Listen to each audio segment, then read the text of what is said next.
Hi ಸ್ನೇಹಿತರೆ, ಎಲ್ಲರಿಗೂ ನಮಸ್ಕಾರ. ನಾನು ನಿಮ್ಮ ಪ್ರೀತಿಯ ಪರಶುರಾಮ್. ಈ ಒಂದು ವಿಡಿಯೋದಲ್ಲಿ ಕರ್ನಾಟಕ ಸರ್ಕಾರದ ಸಮಾಜ ಕಲ್ಯಾಣ ಇಲಾಖೆ ವತಿಯಿಂದ ಪರೀಕ್ಷಾ ಪೂರ್ವ ತರಬೇತಿ ಕೇಂದ್ರವನ್ನು ನಡೆಸ್ತಾ ಇದ್ದಾರೆ.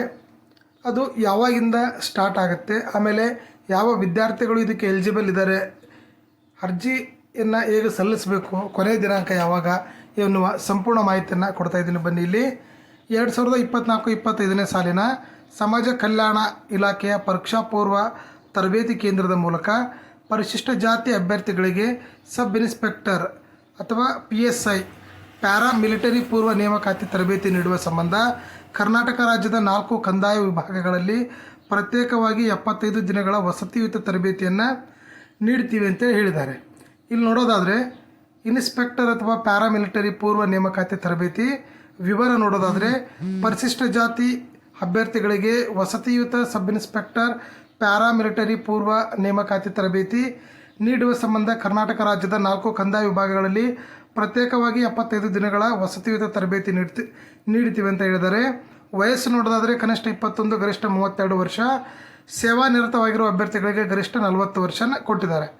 ವಿದ್ಯಾರ್ಥಿ ಏನಿರಬೇಕಂತ ಹೇಳಿದರೆ, ಅರ್ಜಿ ಸಲ್ಲಿಸಲು ನಿಗದಿತ ಕೊನೆಯ ದಿನಾಂಕದೊಳಗೆ UGCಯಿಂದ ಮಾನ್ಯತೆ ಪಡೆದ ಅಂಗೀಕೃತ ವಿಶ್ವವಿದ್ಯಾಲಯದಲ್ಲಿ ಪದವಿ ಅಂದರೆ ಡಿಗ್ರಿ ಅಥವಾ ತತ್ಸಮಾನ PUC ನಂತರ ಪದವಿಗೆ ಸಮಾನವಾದ ಶಿಕ್ಷಣವನ್ನು ಪಾಸ್ ಮಾಡಿರಬೇಕು. ಸೇವಾನಿರತ ಅಭ್ಯರ್ಥಿಗಳಿಗೆ ಪೊಲೀಸ್ ಇಲಾಖೆ ಯಾವುದೇ ವೃಂದದಲ್ಲಿ ಕನಿಷ್ಠ 5 ವರ್ಷ ಸೇವೆಯನ್ನು ಸಲ್ಲಿಸಿರಬೇಕು. ಅಭ್ಯರ್ಥಿಯ ಸಾಮಾನ್ಯ ಅರ್ಹತೆ ನೋಡೋದಾದರೆ ಕರ್ನಾಟಕ ರಾಜ್ಯದ ನಿವಾಸಿ ಆಗಿರಬೇಕು. ಅರ್ಜಿ ಸಲ್ಲಿಸುವ ಕೊನೆಯ ದಿನಾಂಕದೊಳಗೆ ನಿಗದಿತ ನಮೂದಿಯಲ್ಲಿ ಜಾತಿ ಮತ್ತು ಆದಾಯ ಪ್ರಮಾಣ ಪತ್ರ ಪಡೆದಿರಬೇಕು. ಅರ್ಜಿ ಸಲ್ಲಿಸಲು ನಿಗದಿಪಡಿಸಿದ ಕೊನೆಯ ದಿನಾಂಕದೊಳಗೆ ಪದವಿಯಲ್ಲಿ ಉತ್ತೀರ್ಣರಾಗಿರಬೇಕು. ಎತ್ತರ ನೋಡೋದಾದರೆ ಪುರುಷರಿಗೆ ಕನಿಷ್ಠ 163 ಸೆಂಟಿಮೀಟರ್, ಮಹಿಳೆಯರಿಗೆ ಕನಿಷ್ಠ 153 ಸೆಂಟಿಮೀಟರ್. ತೂಕ ನೋಡೋದಾದರೆ ಪುರುಷರಿಗೆ ಕನಿಷ್ಠ 50 kg ಇರಬೇಕು, ಮಹಿಳೆಯರು ಕನಿಷ್ಠ 45 kg ತೂಕವನ್ನು ಹೊಂದಿರಬೇಕು. ಎದೆ ಪುರುಷರಿಗೆ ಕನಿಷ್ಠ 76 ಸೆಂಟಿಮೀಟರ್ ಇದೆ. ಆಯ್ಕೆ ವಿಧಾನ ನೋಡೋದಾದರೆ ಪದವಿಯಲ್ಲಿ ಪಡೆದಿರುವ ಅಂಕಗಳ ಆಧಾರದ ಮೇಲೆ ಆಯ್ಕೆಯನ್ನು ಮಾಡ್ತೀವಿ ಅಂತ ಹೇಳಿದ್ದಾರೆ. ಅರ್ಜಿ ಸಲ್ಲಿಸುವ ವೆಬ್ಸೈಟ್ ವಿಳಾಸ pet.kar.nic.in.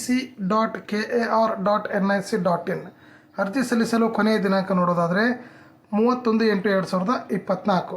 ಗಮನದಲ್ಲಿಡಬೇಕಾದ ಅಂಶ ನೋಡೋದಾದರೆ ಇಲಾಖಾ ವೆಬ್ಸೈಟ್ನಲ್ಲಿ ಕಾಲಕಾಲಕ್ಕೆ ನೀಡಲಾಗುವ ಮಾಹಿತಿ ಅಧಿಕೃತ ಹಾಗೂ ಅಂತಿಮವಾಗಿರುತ್ತೆ.